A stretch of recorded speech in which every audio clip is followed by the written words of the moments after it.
Take a look behind the curtain with a real whistleblower and American patriot. Prepare to embrace the uncomfortable truth because this program has no time for comforting lies.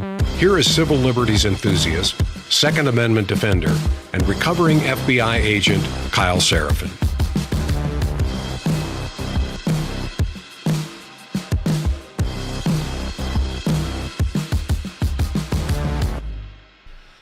Hello, my friends. Welcome to the Kyle Seraphin Show. Today's Tuesday. It's June the 10th. It is summertime. It is hot outside. Temperatures are flaring, and people are absolutely ridiculous. We are just dealing with some of the dumbest people in this country getting wild. But that doesn't mean there's not other things going on, too. Apparently, the left is going to try to get, like the middle involved with their ridiculous protests by saying they are doing no king protests. I didn't understand this. I actually got invited to go see some of the stuff that was going on. One of my neighbors sent me a protest announcement for what's happening here in the Austin area. I'm outside of Austin, Texas, for those of you who do not know. And it was like the no king protest. I was like, what the hell is no kings? Is it like Latin kings? Does it have something to do with... No, I think they're actually saying that we don't elect a king.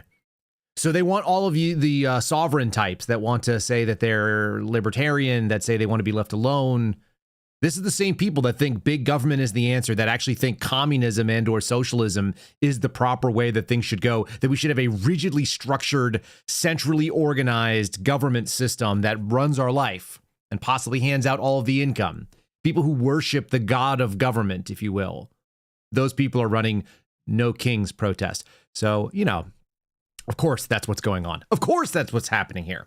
So we're going to talk about the No Kings, declarations of war, which is quite funny, but we're not going to be only preoccupied by what's going on in the protests, which are starting to happen in other cities. We're seeing them not just in Los Angeles. They've now gone to Dallas. They've moved to New York. I expect to see them in all the major cities. It did take the left a little while to get their feet underneath them. Maybe they were waiting for the thaw.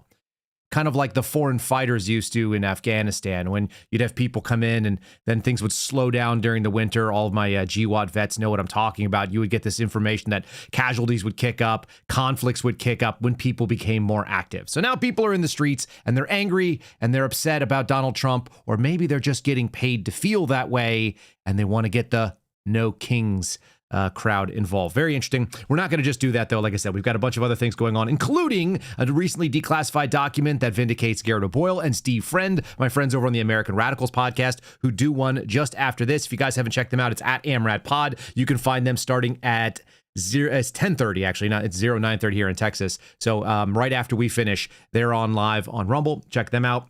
We got RFK doing things that he promised. We've got Pete Hegseth sort of back in the crosshairs because he can't get people to work for him. You wonder why. It's almost like there's a concerted effort to go after this. Donald Trump is going to give you $1,000 for having a baby and a savings account. That doesn't sound awesome. A couple of other things that are out there. Yeah, they're not the worst ideas, but anytime government gets involved, I sort of hate it. So big serious amount of things going on. And then, of course, the utterly unserious people that are out there in the world as well. Before we get started with all of that, you guys can tell I am only awake by the grace of God and by a little bit of caffeine. Actually, last night was kind of a long night. I was up till almost midnight with little kids. One of the ways that we get riled up in the morning with my friends over at Blackout Coffee. You guys can check them out. It's blackoutcoffee.com/Kyle. If you're going to be drinking coffee anyway, you might as well drink good coffee. I do believe that. There's not a lot of luxuries that I afford myself. We have been telling you about Blackout Coffee for a couple of months. If you haven't made a switch yet, we'll break it down right here. It's not another coffee company. This is a company that's built on hard work and grit and American values. They make a great product. Their packaging is simple. It's black and it's white and it's right over my shoulder when you guys see it. In addition to, on one side, I've got some military apparatus and a hatchet. And the other side, we got what keeps us going, which is our sponsors on the wall. Check them out. They're running out of a 64,000 square foot warehouse, but it wasn't always that way. They did work out of a home garage and launched the company the same way that we did this podcast, kind of organically, kind of on a shoestring budget, on a wing and a prayer, if you will. They roast every single bean in-house. They're packing them all themselves. They employ over 30 hard-working Americans, not illegal aliens, no kings. It doesn't really fit, does it? It's just a damn good cup of coffee made by people who do give a damn. Blackout Coffee is not just about the great cup of coffee. It is about the American dream. People who started their company with no shortcuts, no woke nonsense, no weak beans, maybe more like a kick in the beans if you need to get woken up in the morning. Blackoutcoffee.com/KYLE. It's blackoutcoffee.com/Kyle. Use that promo code. It's my name, Kyle, for 20% off your first order. Help them keep the American dream alive. Keep yourself alive and awake and your head on a swivel, because we are in a wild summertime and you might need to have a little bit more awareness about you, like I do. Blackoutcoffee.com/Kyle. Again, get that 20% off your first order, and then figure out how long it takes you to drink it. That's a really good idea. All right, we're going to dive into today's show. Let's get going here.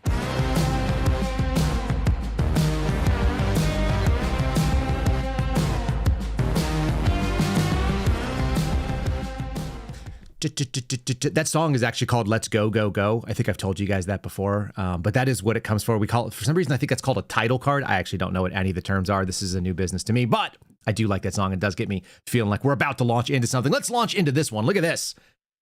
Diverse sociopolitical factors amplifying persistent domestic violent extremist threat. That sounds like some analytical intelligence community talk. And newly released story, recently declassified intel, showed that the Biden administration was tipping the scales. They declassified analysis showing that the Biden administration used, oh my gosh, you guys are going to be shocked because this is also going to play into today, the Capitol riot, aka our 9/11, so saith people inside the FBI, the January 6th attacks on the Capitol, which were also sometimes an unguided accidental tourism and sometimes like a-holes acting like a-holes in the streets.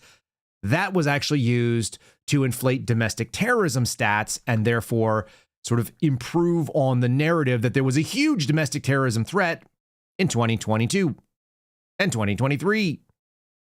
Kind of like what my friend Garrett and Steve said. We now have the intel product that backs this up. Newly declassified evidence shows that most of the reported rise in so-called domestic terrorism cases cited by the Biden administration as a basis for instituting sweeping expansion of federal law enforcement were actually tied to one single event. This is quite literally what Steve Friend called out.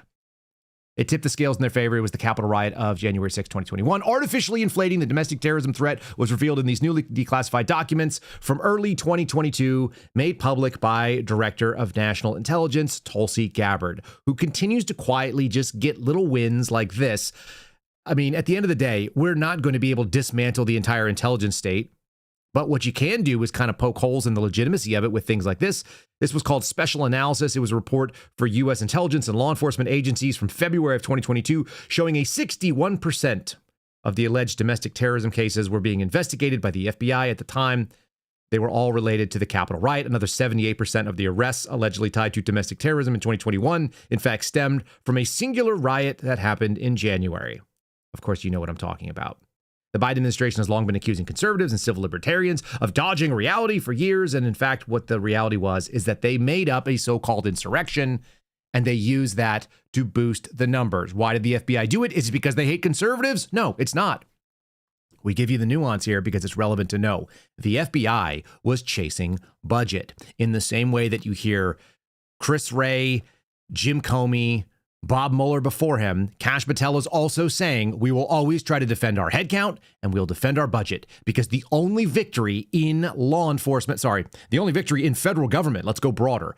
The only victory when you work at a government agency is to grow and expand your power. Nobody gets credit for shrinking the size of government.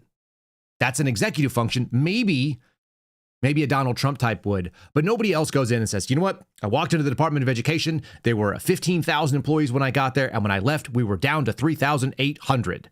That is what private business does. That's what Elon Musk did at Twitter, now X, right? He went in there immediately, 50% haircut. The site still runs. Maybe he took off 80%. You can cut a huge amount of people and still be successful in the mission, but that's not what government does. What they do is they grow. And all of this special analysis on socioeconomic and sociopolitical factors, all of this is justification for doing the things that they always wanted to do in the first place. They wanted to have a bigger, broader, more capable, more intel-focused FBI. We know from other whistleblowers that there was a significant problem with the way the FBI was allocating resources, and they were actually trying to tie some of those domestic terrorism cases into international terrorism because they overshot their load on domestic and they had to allow hours. The FBI actually allocates their hours and man hours on congressionally mandated requirements. That's how they achieve their budget. And so there has to be some that are on what's called IT or international terrorism. Some of them have to go to DT or domestic terrorism. They have to have a certain amount on the cyber threats. They have to have a certain amount on counterintelligence and so on. We would constantly get told, hey, what were you doing yesterday? And I would say, well, I was doing cardiac training because I'm a paramedic. I'm one of 50 special agents who are also paramedics. So I needed to do a refresher course for my licensure. And they were like, well, that's related to counterintelligence. So bill it as counterintelligence. Don't bill it as training. In the same way that attorneys will book their hours against specific cases, they'll bill them on the 6-minute increments, right? 1/10 of an hour and so on, maybe an 1/8 of an hour, depending on what your firm does, 1/6 of an hour. They're billing numbers against cases. The FBI does it against case categories. And that's why you had this massive push to add a bunch of things to domestic terrorism. This was a moneymaker for FBI executives. But like I said, it wasn't because they just hate conservatives, you, me, whatever. They're just pursuing their own ends. It's really, really necessary to understand that. And once you understand that the enemy is self-interested, it is self-protecting, and that it only looks out for its own interests at the cost of maybe even the liberty of the people that work there, maybe you understand things like this. This is coming from NBC News. That story was from Just the News, John Solomon's outfit. This one is NBC News saying that the White House is struggling to hire senior advisors to Pete Hegseth. At least 3 people have turned down potential roles working for the defense secretary, the former Fox News host. His supporters say his leadership has been effective. But remember, a lot of what these people are doing is making it so that if you show up to work there, then you're screwed. The rest of your life is going to be uncomfortable. We've seen this with Supreme Court justices, had their life threatened. The White House is looking for a new chief of staff, several other advisors to support Defense Secretary Pete Hegseth after a series of missteps have shaken confidence in his leadership. You just heard in the sub-headline that supporters say he's doing a good job. That in general, he's actually leading the way that people were hoping. But if you can't fill the spots because those spots mean that you're going to be PNG'd, you're not going to be able to show up at your social club. You're going to have to clean out your locker. You got kicked out of the places where your wife might want to go and hang out. If people are going to have some extreme cost, this was actually the issue in the argument that was made that Donald Trump was going to be suffering socially by taking on the presidency in 2016, that he was going to alienate himself from the crowd of people that he ran with. And we saw it happen. All the people that were more than happy to give hugs and kisses and bring him on The View and all that kind of stuff, all the Donald Trump stuff like that. He was suddenly a different Donald Trump. He was PNG'd, if you will.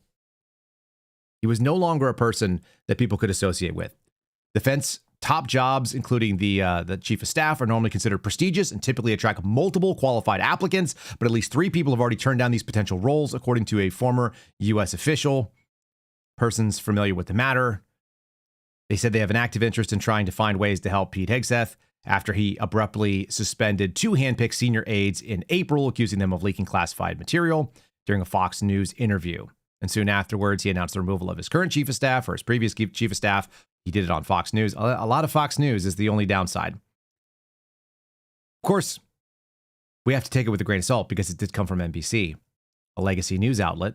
Pentagon chief spokesperson Sean Parnell said, quote, "The anonymous sources cited in this article have no idea what they're talking about." And that might be true, too. It does seem like an attempt to sow division and to make things look worse than they are. Kind of like how the media really, really jumped on this Donald Trump versus Elon Musk. That kind of went quiet for a little bit, didn't it? Where's the Donald Trump v. Elon fight? We were having a billionaire beef. I think that's actually what ended last week's programs. Doesn't mean the ladies on The View forgot about that. The ladies on The View always love them a good beef, and they would really like to opine on what's happening behind the scenes. This is always fun when they disagree on what's happening. It's actually going to be the topic of our palate cleanser, the Elon Trump fight, which strangely has seemed to go away. Of course, just a few minutes later, it makes you wonder if I don't believe in the 5D, 6D chess game, but I do think that a little bit of controversy is Donald Trump's game. He just got a new controversy right now, and it's against Gavin Newsom. And that is far more preferable than fighting with Elon Musk. I'm sure there were some contentions. He was obviously going to leave anyway. The View ladies are conspiratorial. They think that maybe he set it all up. Hey, if you got them thinking like that, you're kind of winning in that way too. So here's the ladies having a little discussion on what they call hot topics. In this fight, my money is on Donald Trump, though, because he clapped back and said he'll go after Elon's Pentagon contracts. Yeah. He gets over $20 billion from the Department of Defense. And I love that y'all bought into it. It's not fake. It's not fake. I do believe it's fake. Oh, you do? Yes, I do. Yes, I do. It's too strategic. It's tapping. You're giving him too much credit. Oh, no. I just feel like, oh, yeah, now suddenly everybody's upset about stuff. I'm sorry. No, this is another distraction to keep us talking not about the stuff we're talking about, right, but the stuff they want us to do. I'm not buying it. I don't buy them because they lie. Yeah, but both of them are so legitimately crazy. They lie all the time. Listen, they brought a man back. They brought a man back, this gentleman you were talking about. First they said, oh, look at his hands. He's got all these gang signs. Then he's this. And now he's been running people out of the country. He's been, trafficking people. It's like, okay, what else? Yeah. Bring me more, because I don't believe anything they say anymore, because they have shown themselves not to be the most trustworthy people you want. She's like prematurely enlightened, isn't she? Oh, Whoopi Goldberg. I kind of love that. I kind of love it for her that she's almost there. She's distrusting what the media is saying. If only she could get to the point where she distrusts the people that she wants to trust. The Rachel Maddow types, the people that think that we're actually seeing federal law enforcement act like slave catchers. Yeah, we've got a little bit of those clips coming up. Donald Trump was actually asked about this, and he kind of demurs. This is the right way, by the way. You can have a kind of a disagreement with people. At the end of the day, when you're asked directly, hey, are you going to throw away the gift or the thing that you bought? Are you going to discontinue using all the products that guy had? Nah, he's not. I think Trump gets excited, angry, and moves on very quickly. This is... My wife listens to this. I think my wife is the audience for this kind of thing. He's like, nah, he's a good guy. I wish him the best. I wish him the best. Watch this. Are you going to get rid of the Tesla and the Starlink service that you have here at the White House? No, I haven't heard that. I mean, I may move the Tesla around a little bit, but I don't think we'll be doing that with Starlink. It's a good service. Where are you going to move it to? Move it around. What do you mean? I have a lot of locations. Actually, about the Tesla. I got so many locations, I don't know what to do with them all. About the Tesla. Did you ever see Elon Musk get physical with the Treasury Secretary? No, I didn't. And I tried to ask... They did have an argument, but I didn't see a lot of physicality there. And there was this New York Times report that he did not want to talk about, Elon Musk, that alleged that he, towards the end of his time in the White House, was blurring the lines between recreational use of drugs and medicinal. Do you think he ever had drugs here at the White House? I really don't know. I don't think so. I hope not. Look, I wish him well. You understand. We had a good relationship, and I just wish him well. Very well, actually. Yeah. Not just well. I wish him very well. That's the kind of thing you say when you send somebody off on a journey, isn't it? We're going to talk about the travel ban in just a second. It actually reminds me of the Harrison Ford line from the movie Clear and Present Danger. Do you guys remember that? Where whenever the president was being advised, they said, you should run away from controversy. You should run away from these problems. And Harrison Ford gives him the advice. He's Jack Ryan in the movie. And he goes, no, I think whatever they say, you should double down on it. You should double down and say more of it. If they ask you if he was a friend, you should say, no, he wasn't a friend. He was a lifelong friend. And Donald Trump is like, I wish him well. Actually, I wish him very well. It just takes all the wind out of the sails. It's fun to watch. All right. Speaking of wishing people well, apparently there's now a travel ban. So this is some outrage coming from our friends over at NPR. It's been a little while since I looked at NPR. I kind of wanted to see what the lefties were up to. NPR is my favorite because they're like a succubus on the American taxpayer. And they also just give us bad dreams. Like fake news. President Trump's extensive new travel ban took effect just after midnight on Monday. So that just happened. We are now in travel ban city. barring 12 or nationals of 12 cities from entering the United States, partially restricting those of 7 others. Remember, they used to do what was called like a Muslim ban. That was the messaging that happened in Trump 1.0. Apparently, that wouldn't hit in the same way. And this was actually not even covered by any of the other major news outlets. ABC, NBC, MSNBC, CNN. I went to New York Times today, and I also went to Washington Post. Not front page for any of them, the travel ban. So only the special characters out of NPR. Donald Trump announced the policy last week, and they've decided to tie it to a firebombing attack in Colorado. Whether it was related to that or not, I have to imagine it was already in the works, saying it's necessary for national security. It revives the controversial travel ban that Trump enacted in his first term. There we go. And promised to restore this on the campaign trail. So this is one of those promises made and kept. Quote, the recent terror attack in Boulder, Colorado, I think we actually played you this clip, has underscored the extreme dangers posed to our country by the entry of foreign nationals who are not properly vetted, as well as those who have come here on temporary visitors and overstayed their visas. We don't want them, he said last week. The ban mostly affects countries from Africa and the Middle East. The guy who was charged in Colorado is from Egypt, which is not a restricted country. But Trump said he can add or remove things as he wants. It's worth noting, like some of these little wins, they need to be done. And because the left is so fixated on no kings, they're so fixated on ICE raids, which, by the way, I didn't realize what kicked it off. It was a raid at 2 little companies, and it was like 40 or 50 people that were arrested total. And now you have, I imagine, hundreds of thousands, if not millions of dollars in property damage going on in Los Angeles. You're seeing some of the stuff that's going on. The fact that they're destroying pieces of islands and curbs and concrete embankments, like having the government come and fix those is going to be incredibly expensive. So you just can imagine how bad the damage is going to be. And it's all over what? Like a few people getting separated that needed to be separated, that were violating the rules of this country. I got a little clip that kind of puts some light on that as well. Let's not finish before we knock out a couple other news stories, and then we'll get to that, the LA stuff. This is also useful, talking about removing people. How about removing 17 members, all of the members of the CDC's Vaccine Advisory Committee?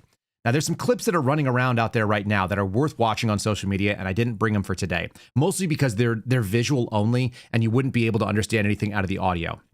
But there's some leaked footage from the CDC Vaccine Advisory Committee meetings, and it's essentially a dozen and a half people sitting around in these tables asking questions of 2 ridiculous looking women who are wearing the military uniform, which goes along with the Department of Public Health. And they wear like colonel's ranks on their shoulders and the stupid bow tie thing that you see ladies wear. It's the black kind of army looking outfit and the white shirt underneath. They look absolutely absurd. What's wild is the questions that were brought up during these Vaccine Advisory Committee meetings are fairly logical. Like, are we recommending that this be given in tandem with other vaccines that are currently going on right now? And the answer is, we don't have any information about what happens if they combine. Are there any tests that are going on related to administering this vaccine in addition to others on the schedule at the exact same moment? We don't have any guidance based on that right now. Then another person asks a question and says, is this what they do in Europe? Are there any other examples of westernized or first world nations essentially giving these sort of vaccines in the way that we do? And then the answer comes back, no, they're not doing that in Europe, and we don't have any other examples of anyone else doing it. And then jump cut to the vote. And the lady who was that I saw in one of the clips, which was from 2018, she's out there. She's like, grab your little votey thingy, machiney thingy. It's like a little remote. It's a remote voter. Same thing that a lot of college kids are doing for surveys and stuff like that, or answering questions on pop quizzes. So use your little votey remote, and then they show the results, which I wouldn't be able to show you here in a meaningful way. You could see it on the screen, but you wouldn't be able to hear it if you're listening.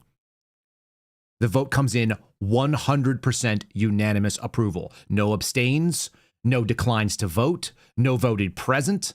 No no's, 100% based on bad information that came in. No one's ever done this before. We have absolutely no data about administering it with other things. They don't do this in other places, and we 100% approve this. It makes you wonder, are these people in the pocket of? Are they just lazy? And I don't know the answer. And I think most of you don't either, which is why the medical establishment has lost so much credibility of late. We'll read the story here. Health and Human Services Secretary Robert F. Kennedy Jr. announced on Monday that he is removing all 17 sitting members of the CDC's Vaccine Advisory Committee and replacing them with brand new people. The Advisory Committee for Immunization Practices, or known as ACIP. If you guys want to read more on that, first of all, I'll post this over on kyleseraphin.com in the comments for this video. But second of all, if you want to read about ACIP, check them out as well. And you can find clips on social media if you'd like to also review some of the footage. It is pretty wild to watch. They make recommendations on the safety and the efficacy and the clinical need of vaccines, and then unanimously approve them anyway. Quote, "Today, we are prioritizing the restoration of public trust above any specific pro or anti-vaccine agenda," end quote. So saith Robert F. Kennedy.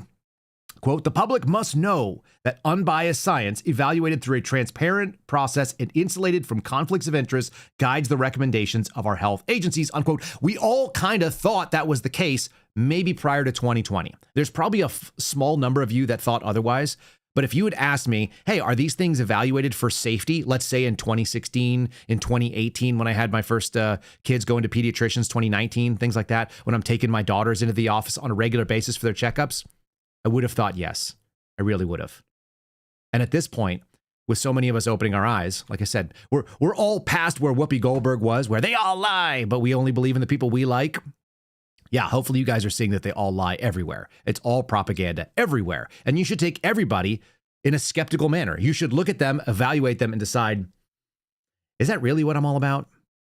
Do I really believe any of this nonsense? Let me see if I have any other kind of like grab bags. Nope, we're going to go into the Los Angeles riot stuff for the second half. So before we do that, let's go ahead and get started talking about something that may be interesting to you starting right about now.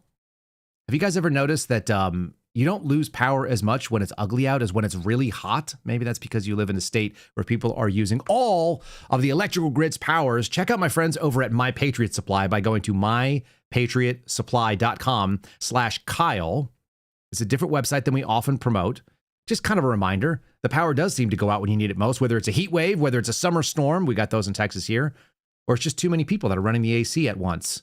Is it too many people or the right amount and they just don't have enough power? Our fragile grid sometimes can't keep up. This is why you might be looking at the Grid Doctor 3300 solar generator. This is the one that my family and I are looking at right now, especially because we might be able to back up the show that way.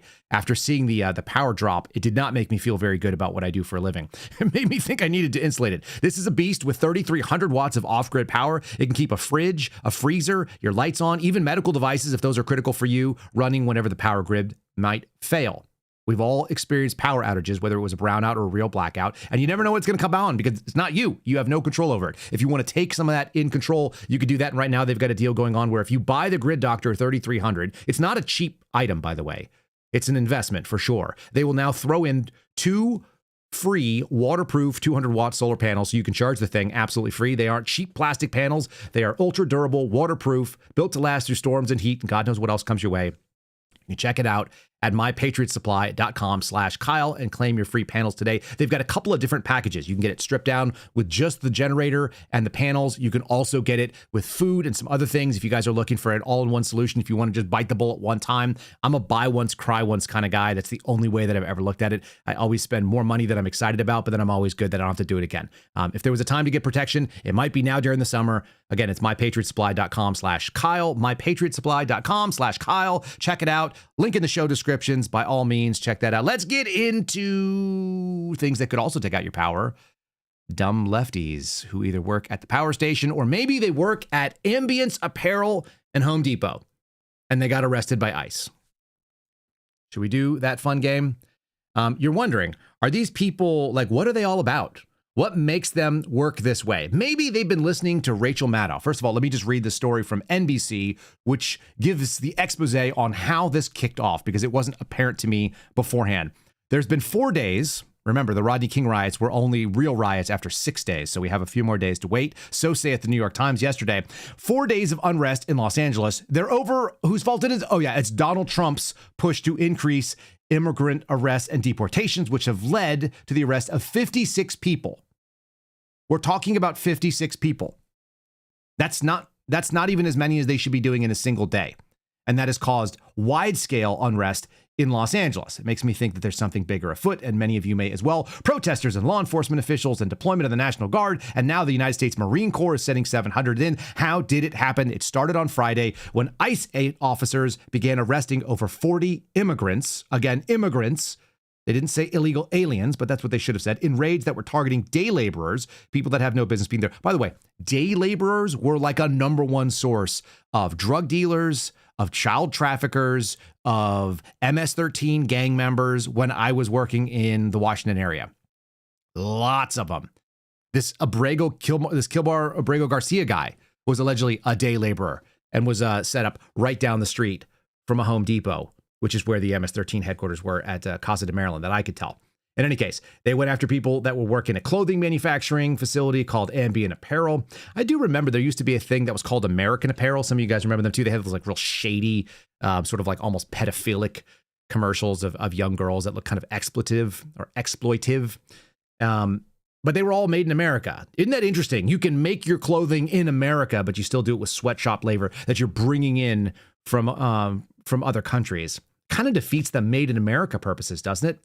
In any case, these people were searching for, the ICE officers were searching for fictitious employee documents. As news of the raid spread panic and fear, protesters arrived to confront the federal agents wearing camouflage and bulletproof vests. And that's when all of the wild things happened. It makes me wish for a simpler time and a president who really knew something about leadership.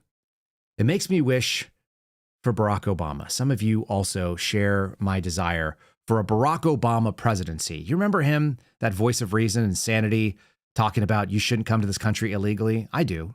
If you're a criminal, you'll be deported.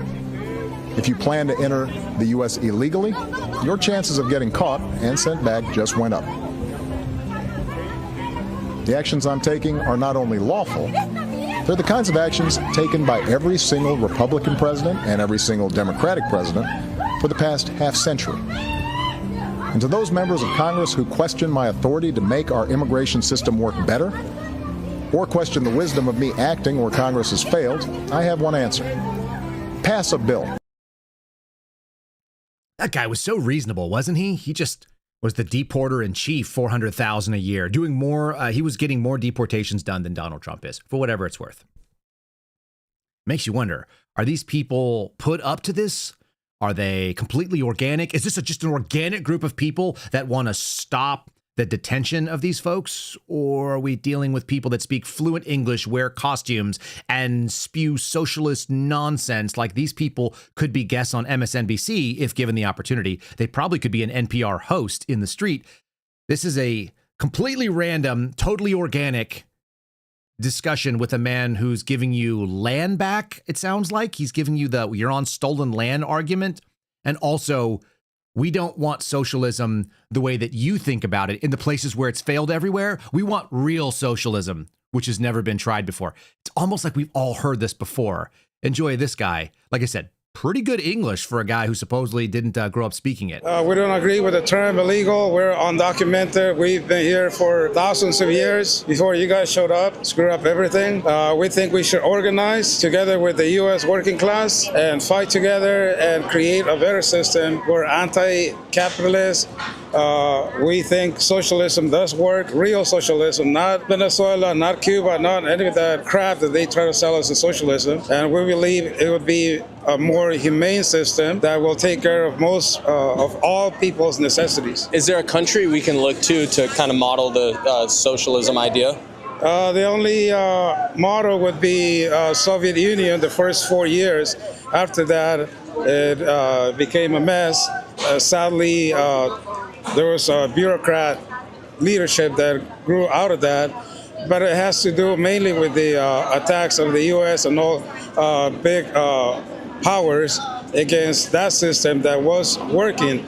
In the few years that it lasted, it showed the world that it could do much better than capitalism.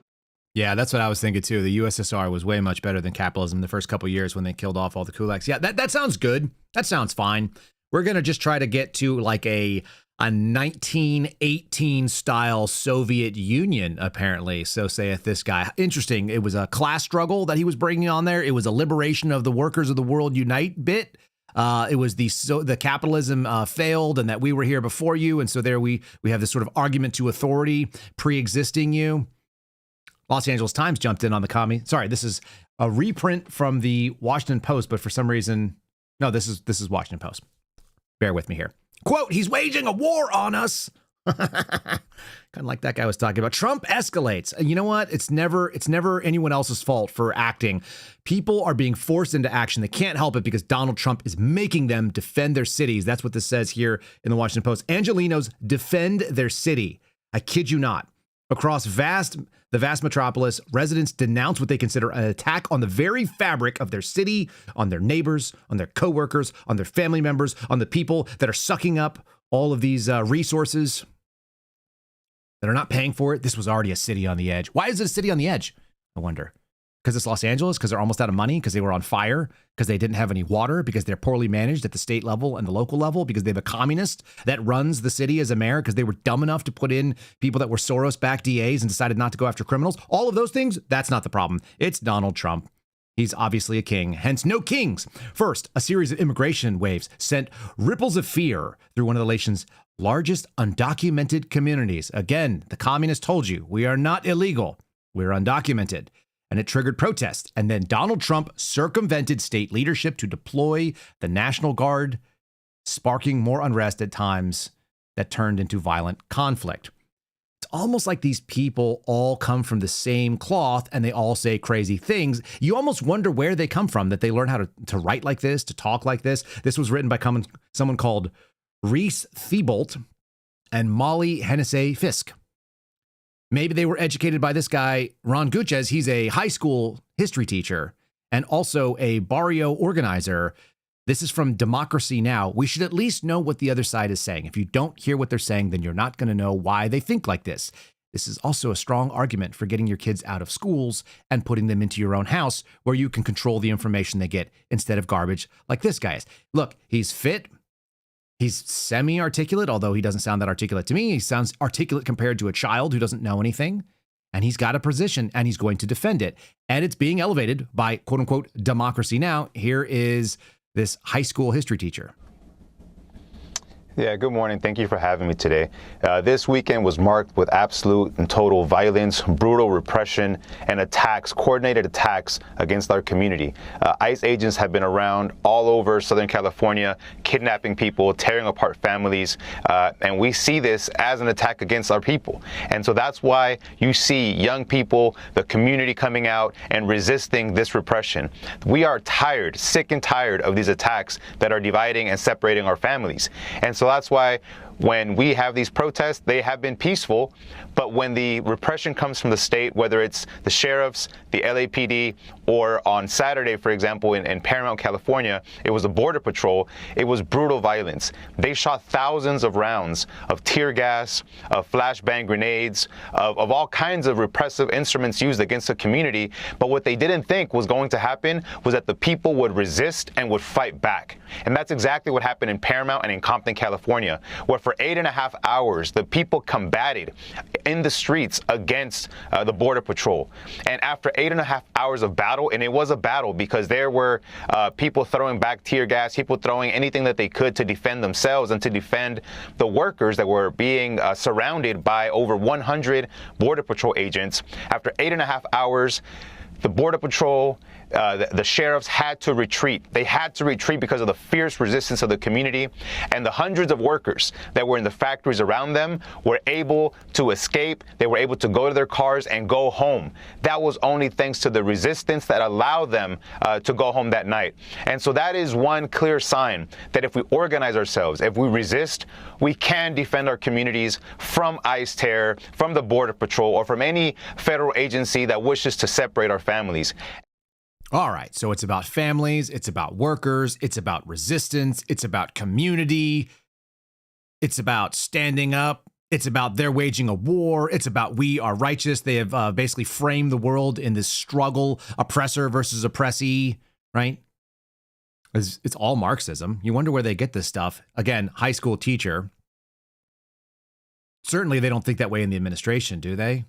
They wouldn't think that at the Los Angeles School District, I don't think. They would understand that we have a constitution, that there's some sort of rule of law that's required so you can actually have teachers do their job, right? Who in their right mind would accept that reality? So I want to be reassuring to our community. Every single graduation site is a protected site.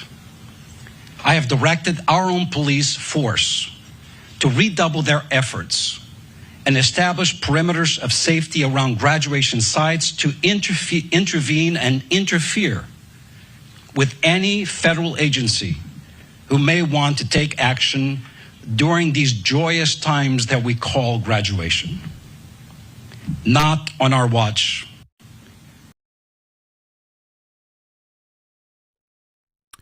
They're going to interfere with federal law enforcement. They're going to stop them from doing their jobs and separating families because of graduation. I understand that there's a constitutionally protected right for you to have a graduation ceremony. I don't know what constitution it's in, but it must be somewhere out there. Remember, one of the biggest terroristic charges that was levied against the January 6th defendants was that they interfered with an official proceeding. Official proceedings are not just those that happen in Congress. It could be a federal officer or a federal agent engaging in law enforcement activities, as is their sworn duty and their job. You would think that they almost just said that we have declared some kind of version of an insurrection. Isn't that kind of what's going on? So, of course, CBS seized on it, but they did it in the loserest possible way. And they went out and they interviewed the fattest, lyingest clown, former U.S. Capitol Police officer Harry Dunn, who is all of those things. And if you guys want more coverage on that, you should follow my friend Steve Baker. He's at Steve Baker USA. I'm sure he'll have some spicy bits to share about it. Harry Dunn, like all other commies who decided that they had a few minutes of fame and they need to go ahead and pull it back in there, who had someone write a book for him and ran for Congress unsuccessfully in Maryland, he said people are still traumatized by January 6th. Not just the officers, everyone who watched it. That hasn't changed. How about the people that were arrested because of all of the weaponized government, which was proven in things like this, which the Suspendables rightly called out at the time and have to go out and refer to again because we are re-adjudicating all of the things that happened to the Biden administration. January 6th riot victims and Democrats see hypocrisy in Trump's response to the LA protests. That's what CBS says. They're talking about the fact that Trump pardoned all of the rioters that were involved in January 6th, who, by the way, set less things on fire than 1 hour worth of these Los Angeles protesters, as far as I can tell. Maybe I've lost my mind. It's pretty incredible. And who's cheering this stuff on? The same people that were cheering on that it was a violent insurrection and it was uber dangerous and that the only thing you could do was send your national police force out to round up every single dangerous, violent J6er, even though most of them, if not all of them, didn't reoffend in the same way. Like, I don't think anybody ever went back and terrorized the Capitol again on another day. It didn't happen. It doesn't stop people like Rachel Maddow. Yes, we're doing a compilation of the wild ones. We are going to have Voices of Sanity to weigh in. Don't worry, I'll balance it out. MSNBC's Rachel Maddow is talking about the deployment of United States Marines, which might not be a great tool, but what the hell else are you going to do to defend some of these buildings? These people are like children who didn't get spanked. And if you do it as toddlers, it's no big deal. They throw a tantrum. If you try to do it as adults, they ride motorcycles through your law enforcement officers and try to throw firebombs at them. So the spanking might have to be a little bit more aggressive. And who better to spank people than Marines? 1, they like being spanked. 2, they like giving spankings.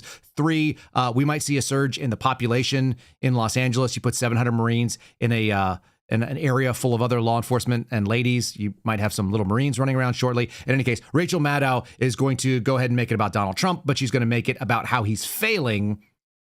No mention of Gavin Newsom and any failing he might have or any responsibility he might hold. And that is a portrait of weakness.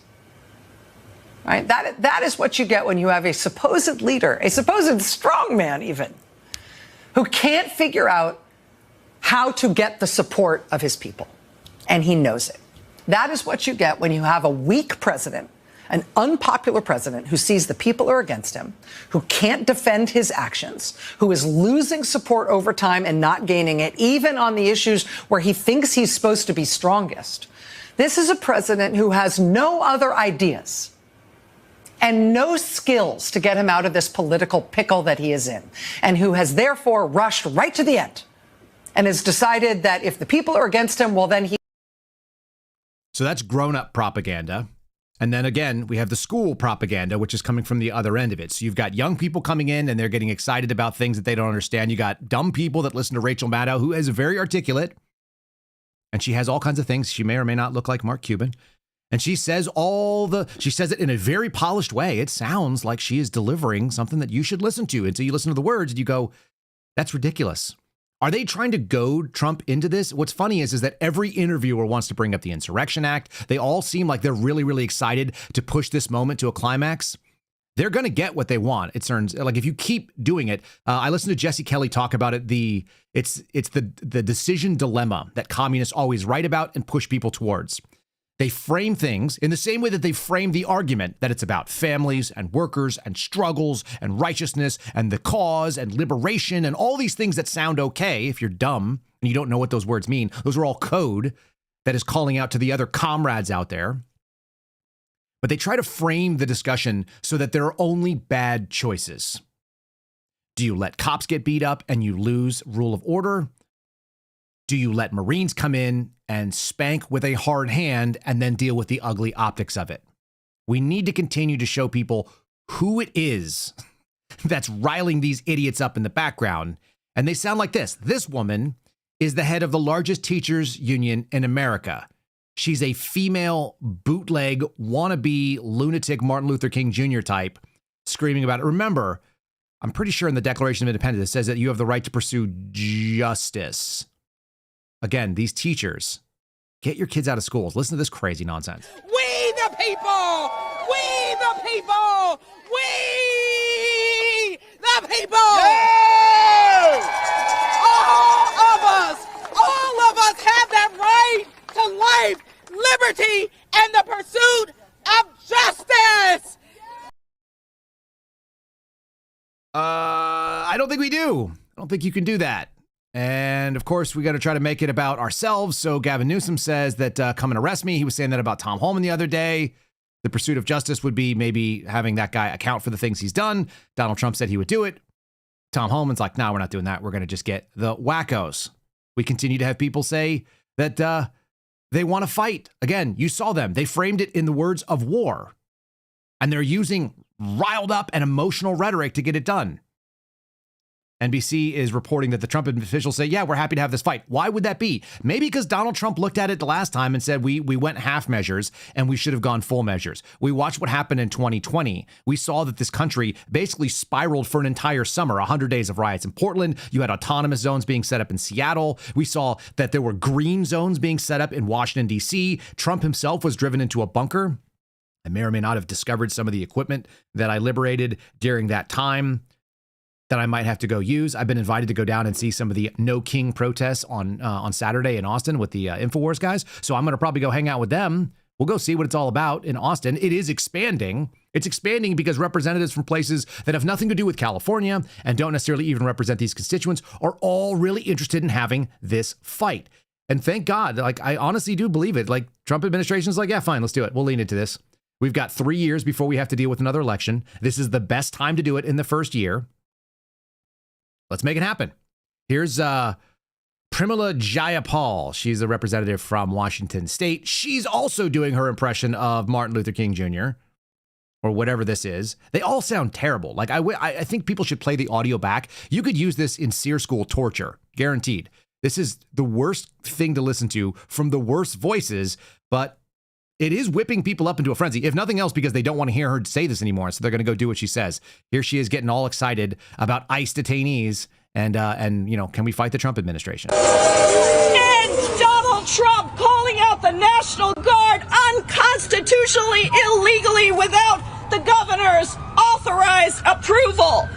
As Jaime said, that's something that has not happened since 1965.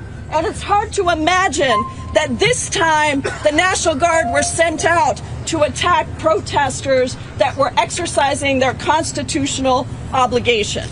She kind of ran out of steam on that one. There's something very funny about that. She just maybe she needs a grid doctor. Maybe she needs to plug in and recharge because that was not impressive. It was kind of this stilted and stalling and not very well practiced stuff. You know who else does that? Pam Bondi also reads off a script. This is the most rehearsed crap. We're just seeing terrible women say terrible things, and it's from both sides. Don't worry, I've got some men's voices that are going to make some sense in a second, like Victor Davis Hanson. But I didn't want to let you just think that the performance art pieces are only being done on the hard left, even though they are pretty aggressive on that side. And we have some dumb voices that are going to continue. Pam Bondi is out celebrating the arrest of a guy who threw rocks. because that's what our Justice Department is obsessed with. Should they have caught this guy? Yes. Should they have released a press release about it? Sure. Do you need to go on Hannity to talk about it? You do if you're Pam Bondi. You do if you need to be able to get credit for essentially going after what is probably a misdemeanor at this point. I'm not even sure they can articulate that there was any kind of, real assault on a federal officer. Somebody got hit in the hand with a rock or something. Do you know how many times the United States Attorney's Office has turned this stuff down at the border? It's a daily occurrence for people who work the border with Border Patrol. But whatever. Claim the victories where you want. Again, same stuttering, stallting, bizarre delivery feels like running off a script with a bad understudy.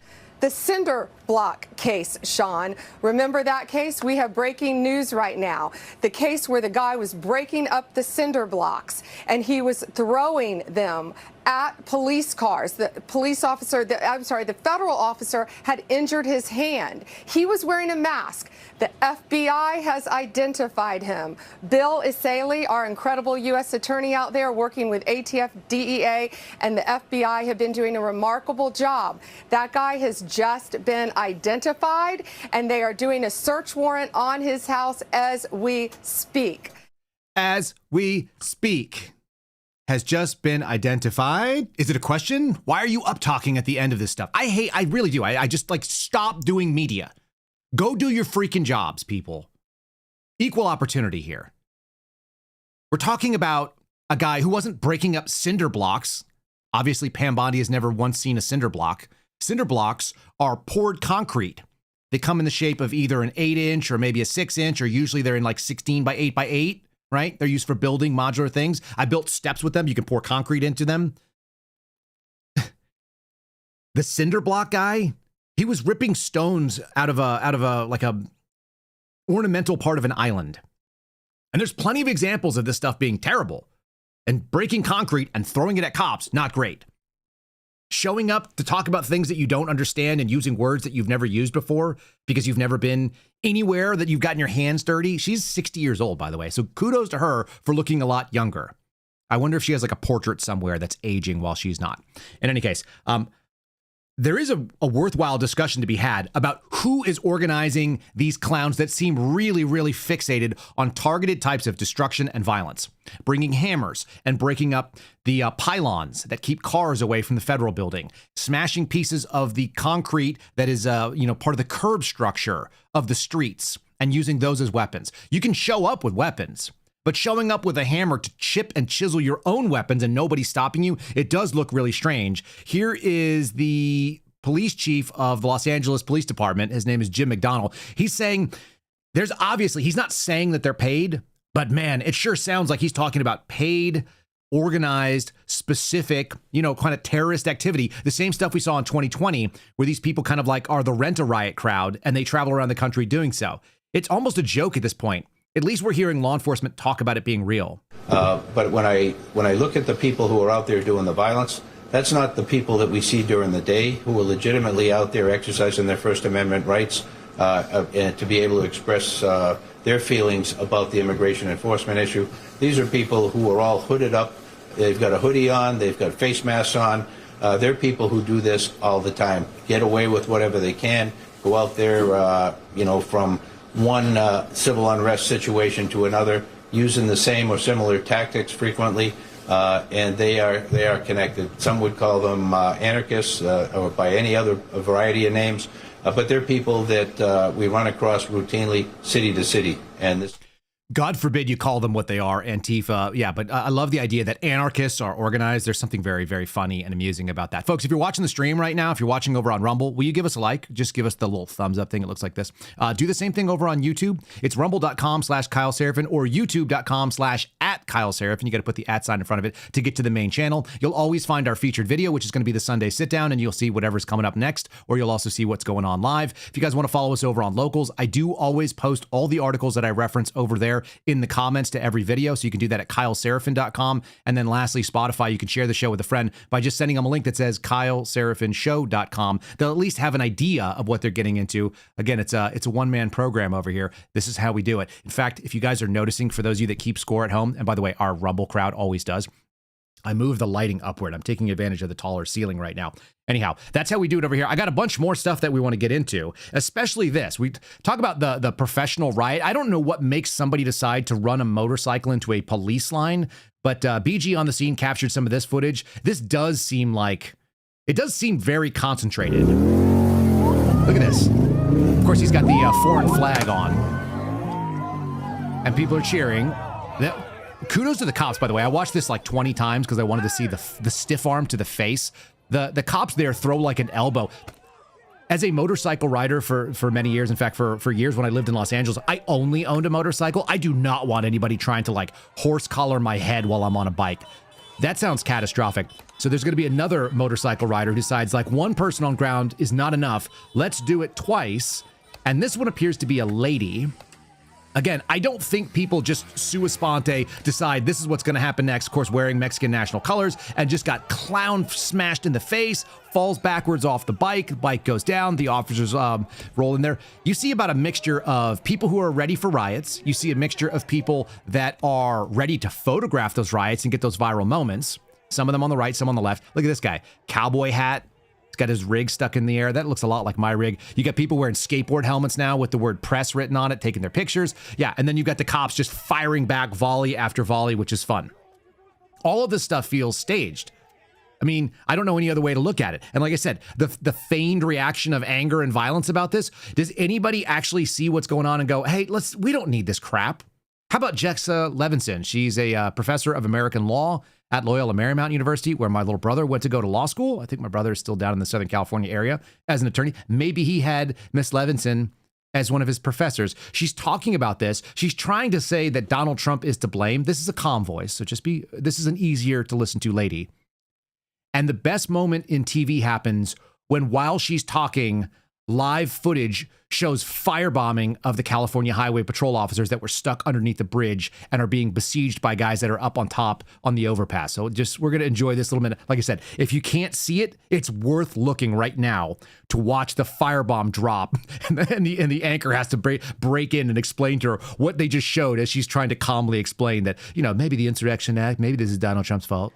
We could see the president potentially, again, pull the cord and say, I need to invoke the Insurrection Act.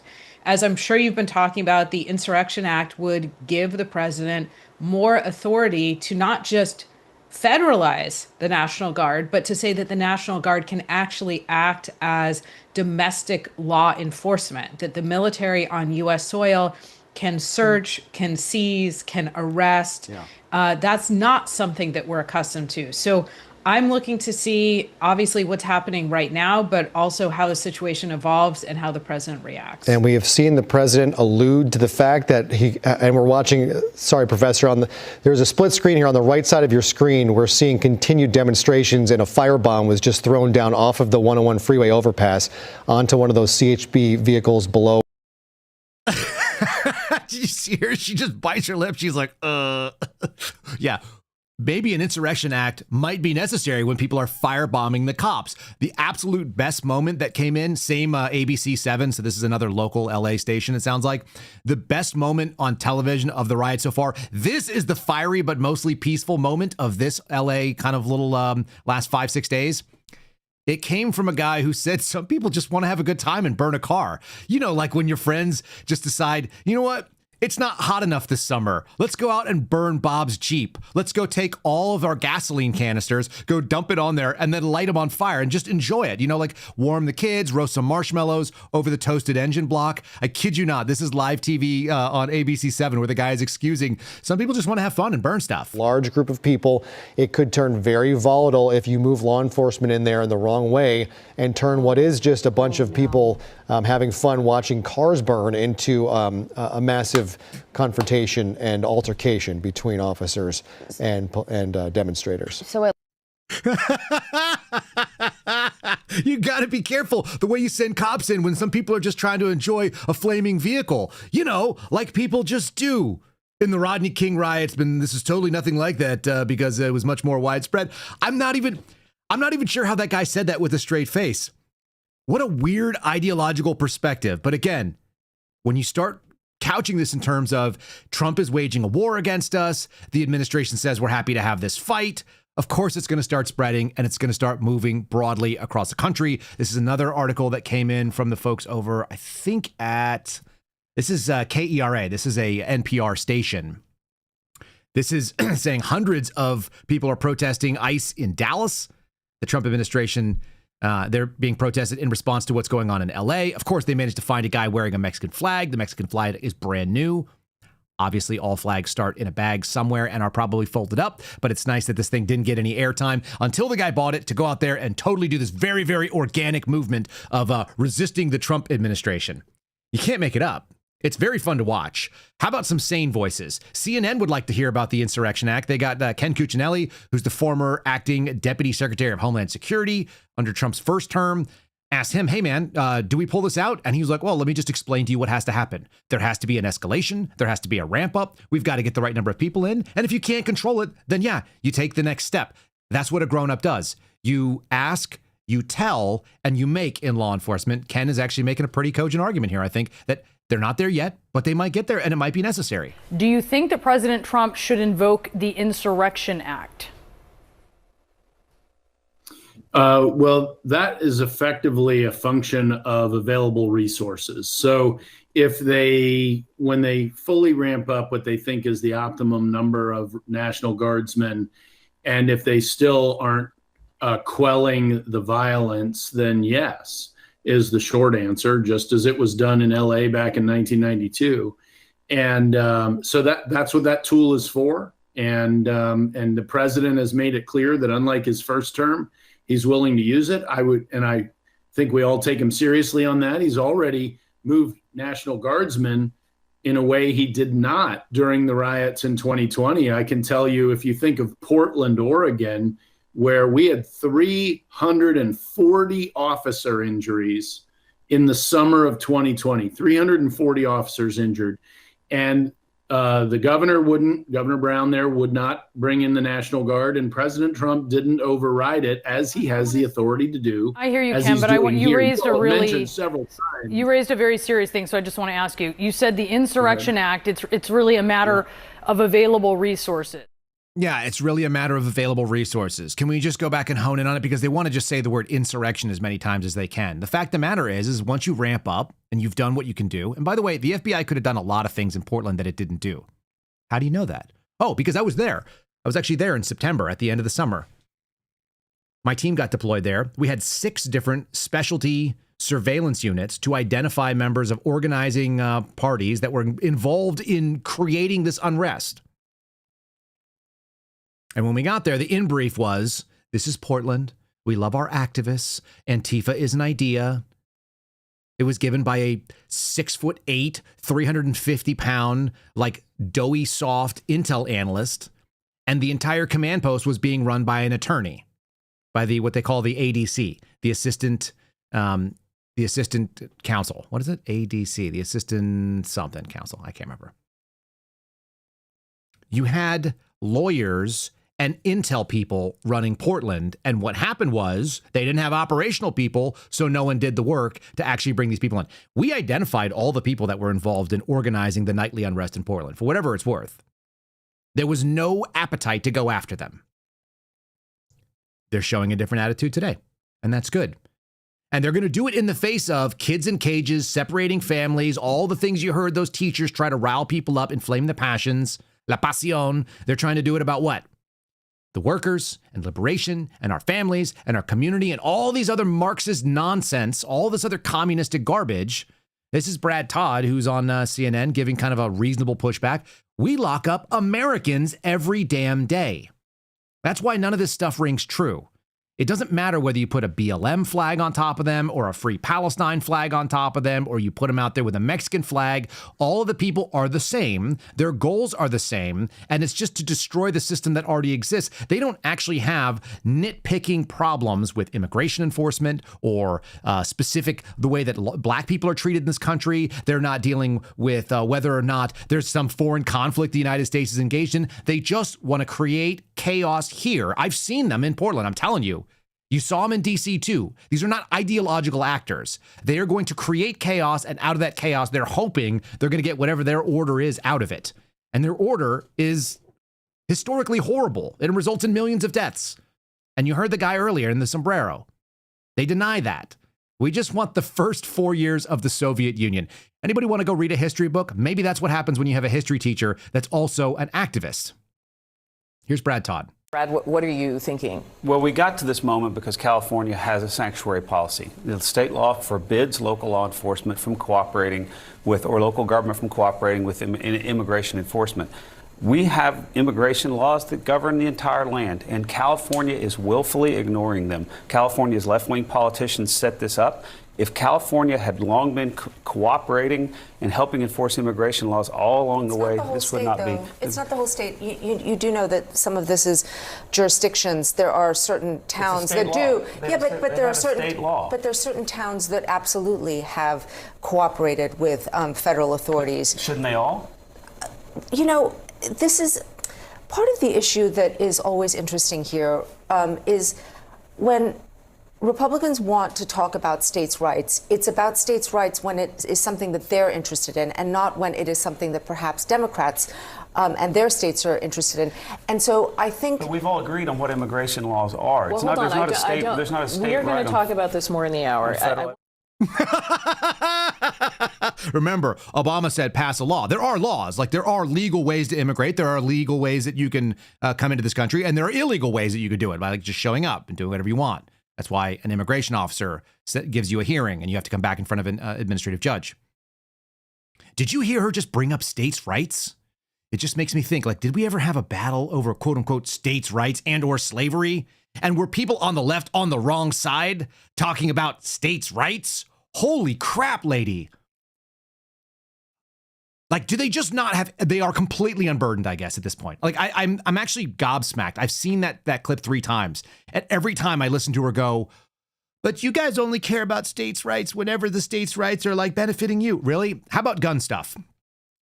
Democrats want to ban all kinds of things nationally. They're not comfortable with me owning whatever I want in Texas. Remember, they'll ban them in Illinois, but God forbid they have them in Indiana. That's a real problem. That's why our gun crime is here. We need a national issue on it. You can ban abortion, or you can have a heartbeat bill in Texas or Alabama or Georgia, but God forbid you actually do that because we really need to nationalize and legalize Roe v. Wade nationally. Why? Because they don't care about states' rights. They never have. In the same way they talked about slavery.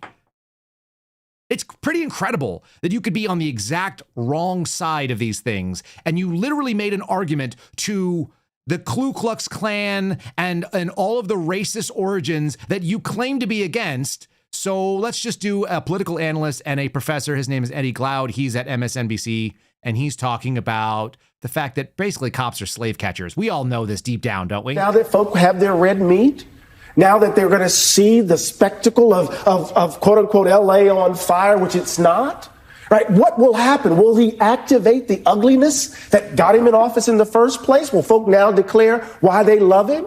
Because we know that he's always good on the immigration question. And then the second thing, this reminds me historically of it's not a clear analogy, but when the nation, when these political factions divided the nation in between slaveholders and slave catchers, when they made everybody with the fugitive slave law, all of us had to, if someone escaped, all of us had to return that particular piece of property to these folk. With ICE running around LA, forcing people to make choices. Will they protect their friends, their neighbors, their family members? Will they confront these folk and they're terrorized? I'm sitting here trying to figure out, right, what will the country stomach? Are they going to allow this man to do this? And the answer that I keep coming to is yes. Hell yes, that's right. We are going to allow you to do it because you are the fringe less than 20% lunatics. And you're arguing on behalf of slave catchers and the freed slaves. Do you know what side your party was on, dude? Guy? Do you just live on a planet completely divorced from reality and history? Do we have anybody that's sane that's on any of these network programs? Well, there's Victor Davis Hanson. He's sort of sane. Not even sort of. He's really sane. Almost like a grounded guy that knows how to work with his hands. I don't think I've seen a meltdown of a modern politician ever, as we've seen with him the last 3 days. He's polling 27% popularity. 2% of the Democratic Party thinks he should be their next standard bearer. He picked a fight with Donald Trump and called the ICE legal efforts to deport illegal aliens. He said it was reckless, it was chaotic. He sided with them. Then he said it wasn't violent. Then he begged Tom Homan to come after him with this kind of braggadocio, come on, tough guy, come and get me.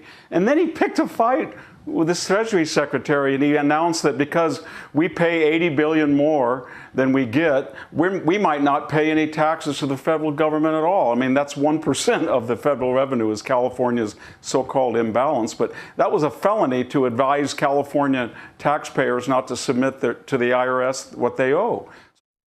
Very simply, the governor of California is not winning the PR battle because regular people look at it and go, I sort of don't like cops doing things, but man, I really don't like my car being lit on fire and people just being able to warm themselves by it. Regular people want status quo. I guess that's why the status quo was undefeated. Nobody wants this chaos. That's how you end up with 2% of people supporting you for your future. Remember, Gavin Newsom was trying to position himself with everything he could to be the next presidential candidate out of the Democrat Party. He started a podcast. He talked to Steve Bannon. He went out and talked to Charlie Kirk. He's having all these reasonable conversations. And then he got stuck into this thing where he's going to basically pick not even the 20 on an 80-20. This is like a 5 on a 95-5. They pick the smallest percentage of people that are going to get behind this. And most of them, it appears, are probably paid actors who are agitating. I'm very much looking forward to the Saturday, only because I've kind of been looking forward to that for a long time. I kind of get a kick out of chaos and a little bit of conflict. I think it's better when it's a little bit less destructive. So that's how we're going to end today's show, with a look at the Trump-Elon fight, which was totally not destructive. It was just sort of like theater and fun. It's kind of K-fobby. And we're going to do it from a comedic perspective. Before we do that, let me ask you one more time. If you're watching, make sure you like it. Rumble, YouTube, etc. Thanks for all of you out there. I think we keep catching like some record numbers over on YouTube, which is really cool. It's nice to see the channel grow over there. But for all of you that are watching or on Spotify, if you're listening on Spotify, if you're listening on iTunes or iHeartRadio, I haven't forgotten about you. I'm trying to do my best to describe things so you can also hear them as well. Make sure you leave us a comment. If you think there needs to be more descriptions, if you disagree with the perspective. I used to have a guy that did some sales training with me, and he said he always welcomed question, comments, and sarcastic remarks. I would love it if you guys took on that, made it your own. Questions, comments, and sarcastic remarks. So I'm happy to hear things that you don't know about, things that you do know about, and I need to hear about. Sometimes I don't agree with you, but that's okay. We can disagree. And lastly, sarcastic remarks, which are by far my favorite. Sarcastic remarks should rule the day in our comment section. Please make some of those. It does boost us in the algorithm. It shows some engagement and all that kind of stuff. But mostly, it's just a fun way for me to see what you guys are thinking too, because this is kind of one way. Even if I'm watching the chat and I see what you guys are all about. All right, let's do a palate cleanse. Let's just laugh about it. One of the great comedians, I think, in our day right now, especially because he's tiny, like an illegal alien. He does a good Trump impression. He actually does a pretty decent Elon as well. This is Tyler Fisher. We've played him before. If you guys want to see it, he's trying to make comedy funny again, which means a little bit of irreverence. He's going to do a take on the phone call between Donald Trump and Elon Musk that allowed Trump to go out and say, I wish him very well. This is our palate cleanse of the day. Elon, it's me. You know what it is. It's Jim. Your favorite president. Yeah. Well, I'm really busy right now. It's your daddy. Come back to daddy, right? We miss you, and we love you very much. And I know you're upset. Oh, no. Excuse me. I know you're upset. No, we lost rocket down. Houston, we have a problem. The problem is my rockets are so freaking cool. Come to daddy, right? Come to daddy. Hold on a second. Yeah. Okay. Yeah, I'll tell him. So that was Epstein's client list, and they said you're on it. So many people were on the list. So many people. We even had, think of it, Rosie. You know, Rosie O'Donnell. She was on the plane. And she wasn't into kids. She's not. They said, sure, Rosie O'Donnell. She's into people like herself, fat little piggies, right? She's a pigophile, maybe. All I can say about that is, go fuck yourself. Is that clear? Even the guy, the math guy, right, in the wheelchair, the space retard, what was his name? Hawkins. That's right, Stephen Hawkins. He couldn't rape a fly. He couldn't rape a mosquito, right? Well, you're on the list, bitch. Elon, come back. We'll have so many you remember the great times we had staying up all night in the Lincoln bedroom, coming up with new nicknames. You remember that? Nicknames. You so good at the nicknames. Maybe you can like come up with a couple for me. Do Mitch McConnell. Remember when he froze? You want me to do Mitch? I'll do Mitch, right? Let's call him Glitch McConnell, right? Is this what happened? Dude. Well, I don't know how you come up with those, Dad. Chris Christie, the fat guy. Chris Krispy Kreme. Right? He's a fat fucker. Right? He's a big guy. Give him the fat shot. There's something wrong with this guy. Was that you could actually see that being the way that they came back together. I don't like the idea of Elon calling Trump dad, but there is an age imbalance there. Whatever. All right. Thanks so much for joining us. We're going to put you into the American Radicals podcast. Thanks for being part of the program here today. Again, all of you make this thing happen, so we appreciate it. And I look forward to seeing you on Wednesday with whatever wacky nonsense is coming our way. Have a fantastic day, you all. God bless you. No kings or whatever. Thanks for listening to The Kyle Seraphin Show, streamed live weekdays on rumble.com/Kyle Seraphin. Follow Kyle on Twitter, Truth Social, and Instagram @Kyle Seraphin.